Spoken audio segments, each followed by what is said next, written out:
What's going on, guys? It's your boy Scrub here, back again with another video. I'm feeling nice and buttery. I just got home from vacation, literally hopped straight out of the car and wanted to record, so I ran up here and that's what I'm doing. Today I'm going to be telling you guys about the dumbest thing I think I've ever done in my entire life. Like, I'm actually 99% sure that somebody should have died while we were doing this. There's no way that we should have been able to get away with scot-free. And by we, I mean me, okay? As you know, most stories on the channel fend around me being a little stupid, and this story's going to be no exception. So yeah, let's get into it. But before we do, press the like button. Otherwise, you see this game we're playing right here? Yeah, your life will actually be spent being the people I go against, so you're gonna get headshotted with a Glock quite a bit. And gang, let's get it. Let's get into it. So when I was 15 years old, I had a few older friends. You know, that's how it works. Age is a thing, and a few of them had licenses, and we were gonna actually have a few days off of school in early February, you know, so I guess like a couple weeks ago, but 4 years ago, you know? Oh my god, I'm getting old, guys. I'm starting to feel like, you know, when your grandparents like, 27 years ago, I had to walk uphill both ways in the snow. That's how I feel, except instead of the 50s, it's more like, back when Lil Wayne was still popular. Like, that's the type of stories I'm telling, all right? So whatever, my friends can drive, and they're like, hey, we have a couple days off of school. My dad has a cabin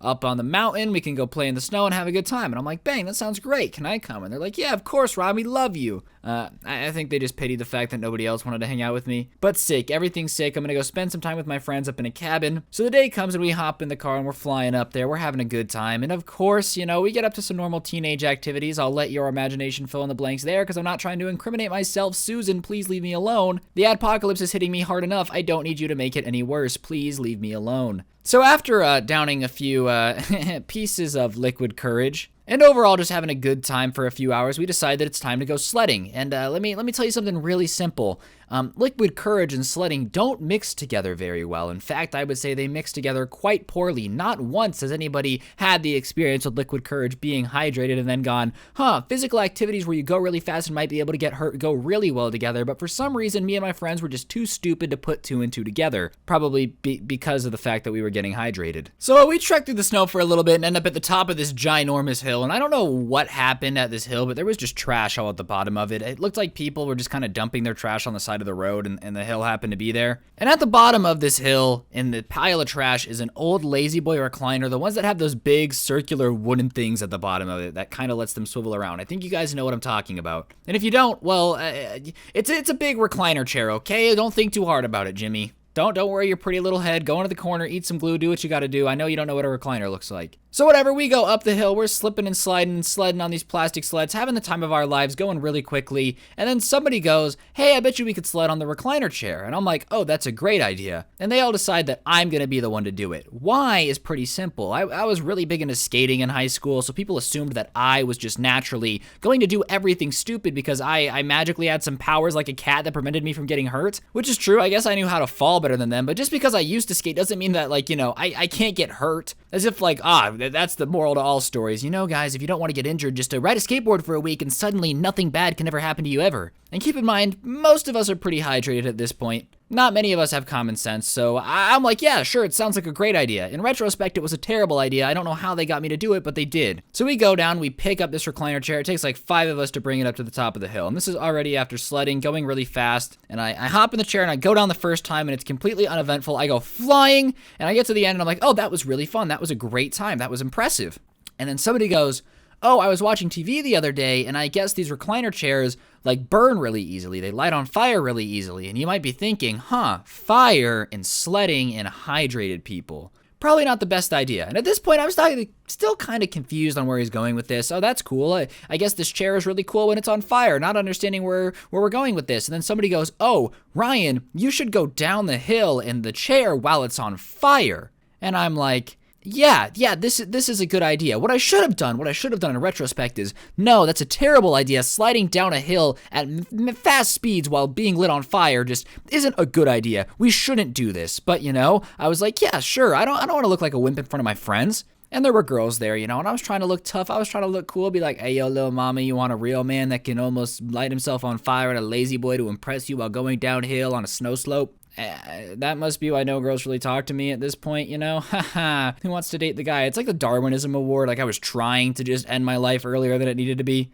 But hey, you know, let's hop in this flaming lazy boy and go down the hill. So we bring the chair back up, and at this point, once it gets to the top and I'm looking down, I'm like, hey, maybe it's not a good idea to sled down this hill on fire. But of course, I've already told all my friends that I'm going to, so they're hyped. Everyone's like, yeah, I got their phones out ready to film it. We're good to go. We're having a great time. And I go, yeah, I don't know if I should do this. And of course, the collective shouting of all my friends telling me not to be a female reproductive organ, except not in the nice way of saying it. Susan, please don't demonetize me. I didn't say the word. Don't do it. Come on, be nice.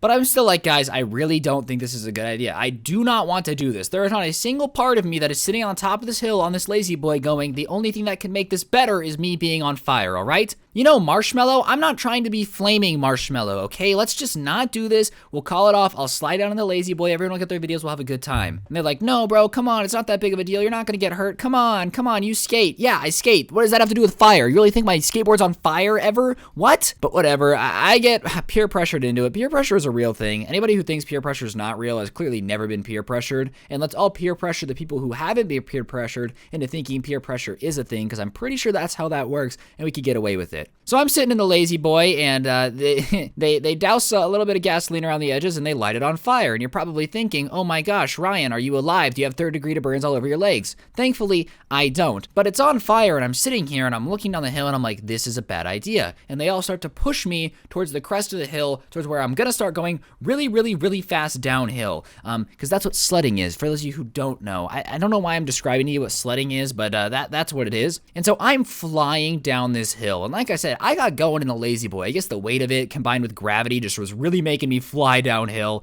And by all accounts, considering the Snapchat videos that were posted on people's stories, I basically looked like the Flash when he's running so fast around the world that it's going to backwards in time, you know? Like where there's literally flames around his body. That's what I looked like. The way I would like to describe it is imagine a kebab that's been bursted into flames and then thrown down a snowy hill. That's the picture. And so here I am flying down, and I don't remember saying anything, but in the Snapchat videos, you just hear me going, oh shit, oh shit, oh shit. And as I'm going, I don't have control over it because you kind of have to lean in the chair. And to get away from the flames that are creeping up on the left-hand side of the chair, I'm leaning to the right, which causes the chair to start steering towards the right, towards a giant pile of trash, which we had just gotten the lazy boy out of before we decided to light it on fire and send me down like a Sputnik cosmonaut for the first time going into space, okay? We were literally more advanced than Mexico's NASA. That's all I'm trying to say. I at least got airborne for 33 seconds when I hit this pile. So here I am going through the sky like a flaming marshmallow that no one has ever seen before, and just freaking out because I'm pretty sure I'm gonna die. There's no way I can survive this. I'm about to re-enter the atmosphere going Mach 27 on a flaming lazy boy. No one's ever survived this before. So as I start coming down from the atmosphere on the flaming lazy boy, I realize that I'm still a solid 6 feet off the ground. And I'm realizing this because all I see is snow coming straight for me, because in the air it's flipped. And the last thing I want to do is get stuck underneath the flaming lazy boy, because the only thing worse than being on top of it is being underneath it, slowly cooked alive like a Thanksgiving turkey that your Aunt Susan has left in the oven for too long. That's not what I'm going for. Sorry, Aunt Susan, your turkey kind of sucks. No one has the heart to tell you because you worked hard on it, but literally no one is going to eat this bird as soon as you leave the room. So I kick myself off the chair like I push off of it with my feet, and I go flying into the snow,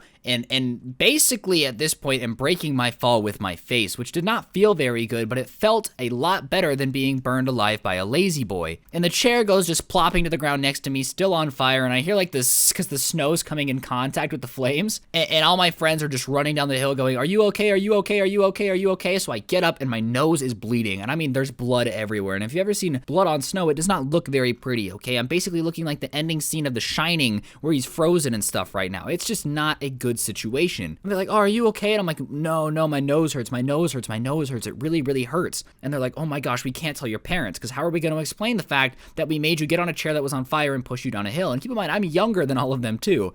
So they get me back and they put ice on my nose, and I'm 95% sure that my nose is broken at this point. But we were still up here for 3 days. So one of them goes, oh, my dad's a doctor, I can set your nose. And I'm like, oh, sick, this is a good idea. So he grabs my broken nose and like adjusts it, and it hurts so bad. It hurts so bad. I don't think he did it right, but I didn't tell my parents about any of it, okay? I go home, my mom's like, oh, your nose looks like it's a little red. I'm like, oh, yeah, it must just be from the cold, no big deal, haha. Oh, what happened? What's that bruise on your face? Oh, you know, when we were running around playing tag at night, I ran into a branch. And she's like, oh, okay, no problem. Because parents don't think things through. I guess they just thought that I somehow almost broke my nose on a tree. I don't know, Mom, come on, you should have paid closer attention. And yeah, that's the dumbest thing I've ever done. I basically slid down a hill while on fire in a lazy boy and miraculously ended up with 8 lives left because I'm a cat and everyone knows it. And I caught some air. I was basically more advanced than the space programs of most countries. Don't do what I do. Press the like button if you enjoyed. Follow me on Instagram and Twitter, all that good stuff. And hopefully you guys all have an incredible day. I'm really enjoying the stories. And I'm glad to be back from vacation. I had a great time. Just did my thing, hung out, did what I had to do. And I'm back and ready to work harder than ever. Have a good day. My name's Scrubby and I'll see you guys tomorrow with another video. Don't get anyone pregnant. If you do, make sure they're hot. I'm out. Peace.